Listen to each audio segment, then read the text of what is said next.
বাংলাদেশ জিতবো, বাংলাদেশি সাপোর্ট করি আমি। হ্যাঁ, সকালে দোয়া করছি বাংলাদেশের লাগিয়া। বাংলাদেশ বাংলাদেশ। কিরে তুই পোল্টি মারলি? হাই, পোল্ট্রি মারাম কেন লাগিয়া? আমরা বাংলাদেশ সাপোর্ট করি। হ্যাঁ, আমরা পোল্ট্রি মারার লোক, আমরা গরু দিয়ে মারি। এ বন্ধু, তুই তো বালা খারাপ মানুষ। কত নাকি বাংলাদেশের বিরুদ্ধে আছি, ওখান বলে বাংলাদেশ হয়ে গেছে গা।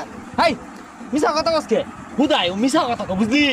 আমি না আদতে বাংলাদেশ সাপোর্ট করি। হ্যাঁ, বিরাট ভক্ত। সকালে তো খালি দোয়াই হরতাছি। আর এনতে যাইলাম 10 গ্রামে কই আইছি বাংলাদেশ আমার দল, বাংলাদেশ জিতবো। প্লেয়ার গুলো বেড়া সইবো, সুইংগাম বলতে খায় না।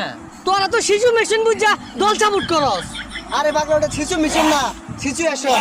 আর যা যা, তোর তরন সাপোর্টার বাংলাদেশের টিমের লাগিয়া আবর্জনা। হ্যাঁ নাকি গস? আমি যাই 10 গ্রামে জানান দিগা বাংলাদেশ জিতছে, দল নাই।